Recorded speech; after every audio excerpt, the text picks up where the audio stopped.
Olá pessoal, tudo bem? Hoje nós vamos falar um pouco sobre diagrama elétrico, esquema elétrico de celular.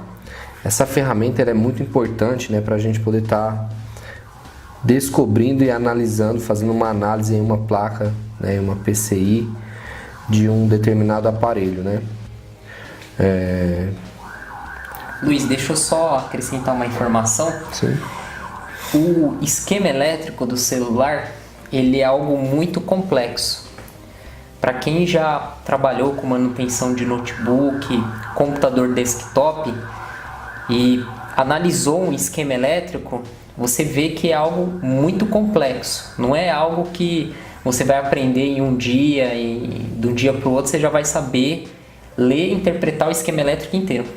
Então, para você entender perfeitamente o esquema elétrico, você precisa ter uma boa noção em eletrônica, tem que conhecer muito bem a eletrônica e conhecer muito bem o celular, porque mesmo você sendo mestre na eletrônica, quando você pegar um esquema elétrico de um aparelho que você não está familiarizado, você vai demorar um pouquinho para fazer a sua interpretação. Nesse esquema elétrico, não só nesse, mas na maioria, a primeira página você vai encontrar sempre o diagrama de blocos, que é com que cada bloco se comunica. O diagrama em blocos ele é mais fácil de fazer a leitura.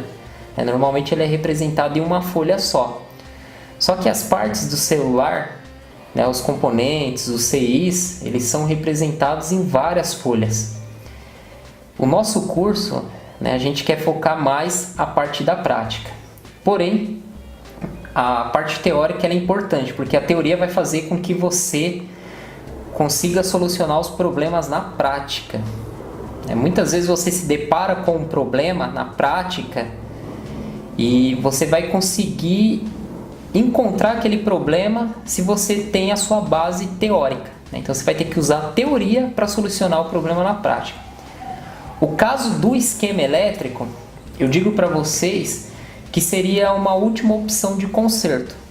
Você vai ver que nas aulas de conserto ao vivo, que o Luiz fizemos lá na assistência dele, praticamente todos os celulares que nós fizemos, Luiz, nós não usamos o esquema elétrico de nenhum. Exato, verdade. Tem um passo a passo que vocês vão ver, que o Luiz realiza nas aulas de conserto ao vivo, que você já consegue identificar qual que é o problema. A maioria das vezes, problema de mau uso. O esquema elétrico você vai utilizar quando é um defeito que você não conseguiu identificar usando as técnicas que vocês vão aprender nas aulas de conserto ao vivo. Então, exemplo, um celular não liga. Você vai abrir o celular, você vai ver se tem consumo de corrente, vai ver se tem curto, se tem algum componente esquentando. Seguindo esse processo, se você não identificou o defeito, você vai ter que partir para o esquema elétrico. Exato. Identificar a sequência de power, que é a etapa que o celular faz para ligar e descobrir o que está impedindo o celular de ligar. E tem muitos casos que o celular ele vai ligar, só que ele não vai dar imagem. E aí você, um exemplo, trocou frontal ou trocou o display, mesmo assim não sobe a imagem. Então você vai ter que partir para o esquema elétrico. Eu deixo bem claro para vocês, o Luiz ele trabalha há 8 anos, já consertou aí mais de 12 mil celulares e vamos colocar quantos por cento do celular? Mais de 90% sem esquema elétrico. Sem esquema elétrico. Sem precisar fazer análise disso aqui. A gente está explicando isso aqui porque assim, muitas vezes você se preocupa, eu tenho que saber 100% do esquema elétrico, senão não vou conseguir trabalhar.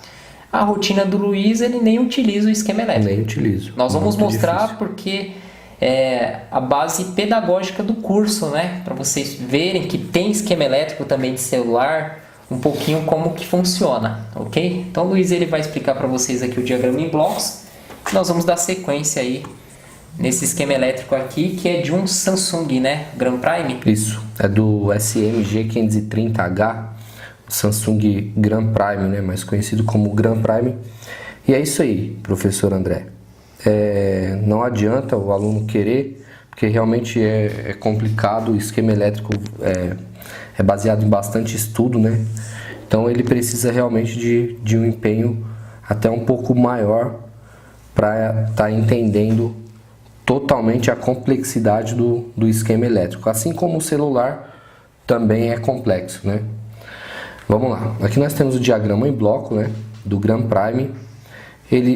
O bloco maior é do processador. É um processador CPU e GPU, né? Então ele é processador gráfico e processador de vídeo. É um Cortex 1.2 GHz, Quad-Cortex, 512 KB, tal, 8 GB de DDR3, 533 MHz. Bom, e tudo que tem em volta aqui se comunica com ele, de certa forma se comunica com ele, né? Então ele é o que comanda toda a operação no celular. Aqui nós temos o Power Manager IC, é um PM8916. Ele é o, como nós falamos em aulas anteriores, ele é o controlador de carga, né, de energia do celular. Esse aqui ele tem um cristal de clock de 19,2 megahertz, né? E aí tudo que é energia passa por aqui. Então é isso. Temos o setor de carga, né, responsável pela carga da bateria, gerenciamento da bateria, né, de carga que entra e que sai também. Também é interligado com o processador. Aqui nós temos os transceiver, que é um WTR2605. Ele é responsável pelo setor de RX e TX, né? Antena de GPS, antena do celular, setor de RX, né? Temos aqui mais para baixo Wi-Fi e Bluetooth, né? É o WCN3620, que é junto com nesse mesmo chip, nesse mesmo CI, WLAN, RX-TX 2.4 GB, é Wi-Fi, Bluetooth e FM. Ó. Temos aqui também um rádio FM integrado nesse circuito. Aqui mais para baixo temos todos saindo do próprio processador. Temos os sensores, né? Motor de vibracal, botões de volume, chip, né? SIM, card e T-Flash, que é o cartão de memória. Desse outro lado aqui temos, como já falei, toda a parte de energia, speaker, receiver, earphone, que é o fone de ouvido, microfone principal, microfone secundário. Aqui temos USB, né? RX, TX do USB, controlador de USB. E é isso aí. Aí nós seguindo mais abaixo, a gente já tem o diagrama em blocos, pessoal. O que ele vai ajudar vocês na parte prática ali do conserto? Um exemplo: o celular não está funcionando, o Bluetooth e o Wi-Fi. Então, você está com a placa de celular, você tem que saber qual que é o setor ali responsável pelo Wi-Fi e Bluetooth. Então aqui no caso do esquema elétrico, você já consegue identificar onde que está o CI responsável por isso. Exato. Vocês vão ver que nas aulas de conserto ao vivo tem celular que chega com oxidação. Então muitas vezes algum bloco aqui está com oxidação, então alguma parte do celular não vai funcionar. Então exemplo, o chip do Wi-Fi, que é responsável pelo Wi-Fi e Bluetooth, né, Luiz? Isso. Se ele está com problema, no caso é esse aqui, ó, do Grand Prime. Não adianta você ir em outro setor, você Exatamente. ir na parte de carga, ou quer ver? Volta aí, Luiz, para mostrar melhor aqui. Ou você vir aqui na parte de chip, motor, ou na parte aqui dos... radiofrequência, né, de RF. Radiofrequência, né? Ou ir na parte de carga da bateria. Então, primeiro, você tem que saber qual que é o defeito apresentado. O celular não está carregando bateria. Maravilha, no diagrama em blocos você já vai saber qual que é o camarada que é responsável por dar a carga aí na bateria. não está funcionando o Wi-Fi Bluetooth. Inclusive tem até uma aula de conserto ao vivo que nós fizemos, né? Que chegou um celular, o cliente reclamando, né? Que não estava funcionando o Wi-Fi nem Bluetooth. Nós fizemos uma desoxidação e voltou a funcionar. Exato. Então, o diagrama em blocos, você vai encontrar o bloco responsável por determinada função no celular. Exato. Então, é essa a utilidade de um diagrama em blocos. Você sabe também quem se comunica com quem. Então, como vocês viram, o processador, que é CPU e GPU, né, ele controla todo o processamento central e também todo o controle gráfico do celular, tudo se comunica com ele. Então, se o problema for no processador, aí fica inviável de se fazer o conserto. Porque, primeiro, qualquer parte desse bloco aqui, para fazer a substituição é retirando de sucata, né, Luiz? Para comprar, assim, é complicado achar, né? Até da China. Exatamente, é bem difícil, Dependendo né? do componente, você não encontra para comprar. Dependendo do componente, não encontra. E torna-se inviável, né? Por exemplo, um processador desse você, infelizmente, condena a placa, né? Não tem jeito, né? Tem alguns componentes em BGA que realmente fica difícil de estar efetuando a troca. Até porque um laboratório, para se especializar em troca desse tipo de componente, tem que investir milhares e milhares de reais, senão, né, muito dinheiro, né, para poder... E aí acaba não compensando, né? Então é mais viável, até mesmo sai mais barato para o cliente acabar comprando um outro celular. É isso? Isso aí. Vamos lá, vamos descer um pouco aqui, a gente já vai encontrar a PCB, a placa de circuito impresso do celular, do Grand Prime. Aqui a gente pode identificar a unidade, né? Unidade de processamento, unidade gráfica.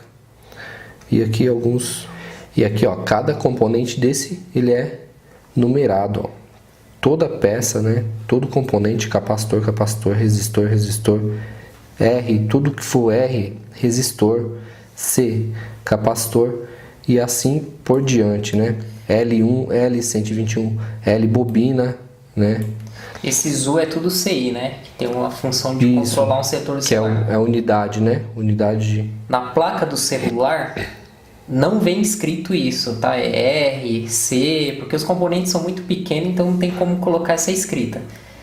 Então no esquema elétrico você consegue identificar. Igual, você tá vendo ali, é um monte de resistor e capacitor junto, né? Então muitas vezes tem pessoas que não tem muita experiência, né? Tá começando agora, vai fazer um teste em um componente e fica na dúvida se é um resistor, um capacitor ou indutor. Exato. Porque são todos SMD e praticamente têm o mesmo tamanho. Então no esquema elétrico você consegue identificar o que é capacitor, o que é indutor, o que é resistor, que você viu que tem um monte na placa do celular, e identificar os CIs. É isso aí. Aqui embaixo na placa nós temos aqui a parte de conectores de antena, né? Ficam na parte de baixo do celular. Então você consegue identificar por antenas. Aqui é Zener, né? Diodo Zener. Sim. 401, 402. CD diodo Zener e o Sol D. E Sol D diodo comum, né? Isso, D500. exatamente. D500. Aqui L, quando tudo que tiver L. Né? Quem tem um conhecimento em eletrônica, em esquema elétrico, já entende que L é bobina, R é resistor e assim por diante, né? Vamos descer mais um pouco. Aqui temos o outro lado da placa, né? Aqui já mostra os slots do SIM, né? Do chip. Também tá identificado SIM 601, unidade 409, unidade 210 e assim por diante, né? Conectores também, conector da câmera. Aqui temos um outro conector. Temos o LED do flash. Aqui embaixo também temos mais esses pinos, né, de contato de antena. Mais resistores e mais capacitores. Aqui nós temos os aparelhos que eles indicam, né, para mexer com esse tipo de celular, que é um osciloscópio, um multímetro digital. Praticamente os aparelhos que nós usados temos, na eletrônica, nós né? apresentamos aqui nas aulas anteriores, né? Uma fonte assimétrica, um analisador de espectro e um ferro de solda. Isso aqui a única coisa que nós não mostramos foi o osciloscópio. Nós não vamos utilizar ele porque é um equipamento muito caro, muitos alunos não têm, e a análise na placa eletrônica com osciloscópio, ela muda totalmente em comparação com o multímetro, com os outros equipamentos. Então, para você conseguir fazer análise de uma placa fazendo uso do osciloscópio, primeiro você tem que fazer um curso de osciloscópio para você saber manusear essa ferramenta. O osciloscópio ele é um instrumento complexo. O osciloscópio ele vai fazer um raio-x nos componentes. Você vai verificar como que é o comportamento dos componentes. O osciloscópio ele vai mostrar as frequências dos componentes, as formas de onda, as tensões, ou seja, ele vai dar todos esses parâmetros. Então é para uma análise mais avançada, né? Então o Luiz lá, ele não tem osciloscópio na assistência dele, né? Esses 12 mil celulares que ele já consertou não foi precisou. fazendo uso do multímetro. Sim. Então fiquem tranquilos, tá? Não vão se desesperar, eu preciso comprar um microscópio. Não é necessário, tá? Não precisa de comprar microscópio. Osciloscópio, desculpa. Microscópio é bom comprar. O microscópio é bom comprar, osciloscópio, sim. E assim, tá muito caro, né? Um osciloscópio novo, para você trabalhar aí com placa de celular, você vai pagar uns R$2.000. 2.000, acima disso, 2.000. E tirando que você vai ter que investir, e um curso de osciloscópio é caro. E para você achar um curso bom de osciloscópio, né? Um curso que realmente vá lhe ensinar a trabalhar com essa ferramenta, né? Você fazer os testes, leitura dos componentes, é complicado. Então, não se preocupe com isso, ok? Lá nas aulas de conserto ao vivo, vocês vão ver dezenas de celular que nós vamos fazer o conserto que chega de cliente, né? Porque o objetivo é fazer você consertar na prática e ganhar dinheiro. Não é ficar perdendo tempo com coisas assim que não vai acrescentar tanto, né? Verdade. Então, é isso aí, vamos lá, prosseguir. E aqui nós temos o primeiro troubleshooting, né? O nome desse tipo de bloco, né, vamos dizer assim, chama-se troubleshooting. Ele é uma análise.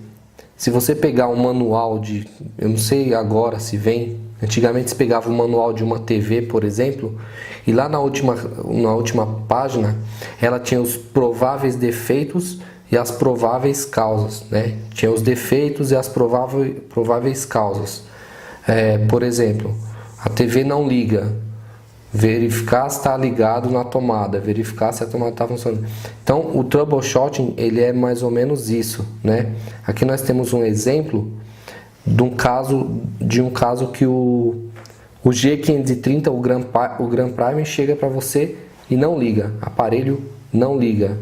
Aí o que você vai fazer? Em cima desse troubleshooting, ele já te dá as diretrizes, né? Para você analisar prováveis o defeito e as prováveis causas, né?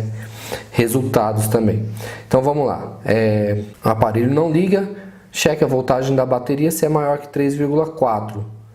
Aí ele já te diz, se não é, carregue a bateria. Ok. Se sim, se a bateria estiver carregada, você vai checar a tecla de power, né? Que é o botão de power. Se tiver anormal, troque a tecla de power, né? E coloque o celular em operação. Se tiver normal, você vai ligar o telefone e checar se sai som, se tem áudio no celular, né? Porque às vezes o aparelho liga, sai som, mas não aparece imagem. Se sair o som, troca a frontal. Você vai trocar a frontal, no caso seria o display. Se não sair o som, aí você vai verificar unidade 409 se a voltagem no capacitor 448 é igual a 1,15 volts. E aí como que você vai achar esse capacitor? Você já tem a peça aqui, a suspeita. Você fez tudo isso aqui e não resolveu, ele já te dá uma suspeita aqui, ó. checar capacitor 448, se tem 1,15 na saída dele, 449 também 1,15 volts. Né? Como que você vai fazer isso? Você vai lá no... Você aperta o Ctrl F dentro do PDF, né, para fazer a busca. E você vai digitar o capacitor 448, C448. Por quê? Porque você na placa não vem escrito, né? Capacitor 448, não vem escrito esse capacitor, muito menos a tensão que ele tem na saída. Então você vai lá na pesquisa e vai lá. Aqui já apareceu. Próxima. Aqui você vai achar o capacitor 448. Olha ele aqui, ó. Ele está ao lado do 449. Por isso que verificou, por isso que lá no troubleshooting mandou você verificar o 448 e o 449. Por quê? Porque eles estão em paralelo, né? Eles estão ligados em paralelo. E aí, se um tiver ruim, provavelmente o outro também não vai funcionar. Certo? Então, o troubleshooting te dá essa direção, né? E aqui também na placa, ele vai te mostrar o lugar que está esse capacitor, né? 448, olha ele aqui, ó. Então, você vai pegar a sua placa e você vai ver que esse capacitor, que provavelmente não está mandando imagem, ele está aqui, ó. 448, 449, tá logo do lado da... Aqui é o conector do display, aqui é a unidade 409. Então esse capacitor é seria o responsável pela causa desse defeito. Se você medir a tensão na saída dele tiver 1,15 volts, 1,15 volts, vamos voltar lá no troubleshooting. Você mediu, tem 1,15 volts, beleza, verificar a unidade 5004, se a saída do sinal PS Hold, o TP405, se é igual a 1,8 volts. Aí nós vamos supor que lá no capacitor 448 e 449 não tem, né, a tensão de 1,15 volts. Aqui, pessoal, se você não identificar a tensão, porque assim, o capacitor ele tem tensão de um lado e outro lado ele tem zero. Exato. O capacitor ele funciona como uma chave aberta. Então, do lado ele tem a tensão, do outro lado ele vai ter zero. Não pode ter a mesma tensão dos dois lados, senão ele está funcionando como um curto, que está em curto. Se não tiver essas tensões, significa que o CI, é CI, né? Isso, CI. O 409, ele não tá mandando. Aí aqui tá falando para fazer a troca dele, para fazer a troca, né, do CI. E ele é bem, ó, se você olhar na maioria dos troubleshooting, manda trocar ele. Ok. Então aqui, ó. Troque unidade 409. E aí vai mandar você checar a unidade 5004, está saindo um determinado sinal. Até chegar num ponto que ela manda você checar a operação inicial, né? E aí ela finaliza. Tem determinados troubleshooting que eles mesmos indicam para você trocar a placa, que nem esse caso aqui, ó. Você fez tudo isso aqui, ó. Fez todo esse processo, ele manda você checar o cristal oscilador de 19.2 MHz, manda você checar o Power Manager 8916, troca a unidade 300, unidade 409. Aí chega num ponto que o próprio fabricante manda você trocar a placa, né? Manda você trocar a placa, a PBA, que seria a placa, né? Então, para vocês terem uma ideia, é bem complicado, precisa de bastante experiência e conhecimento, né, para estar entendendo, como se fosse mais ou menos entender o desenho elétrico o esquema elétrico de qualquer outro aparelho de celular, né? E o troubleshooting, o esquema elétrico, ele te dá várias opções, né, sobre vários defeitos, é a parte de carga, né? Você vai colocar o USB e tal, aí você vai fazer medir as tensões, aí vai... Então ele vai te dando todas...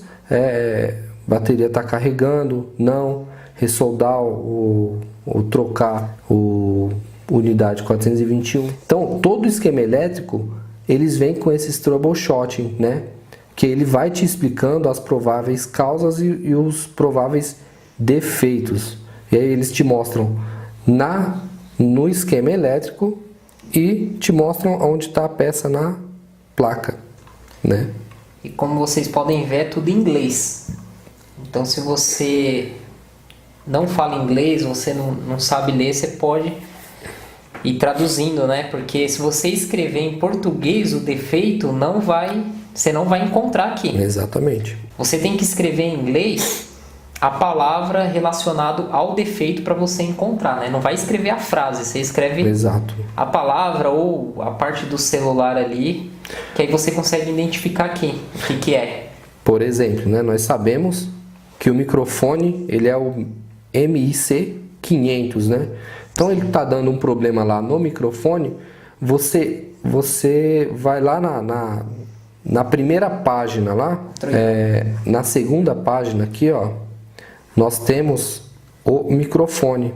Então você já sabe que o microfone é o MIC500. Então se deu algum problema no microfone, você identificou onde que ele se localiza na placa, e aí você sabe aqui, ó, MIC500. Você dá um Enter, já vai aparecer, só diminuir o zoom. E aqui, ó, lá no troubleshooting lá, microfone parte. Cheque a função está funcionando, tal. Cheque as bobinas L500, tem 2,8 volts e tal.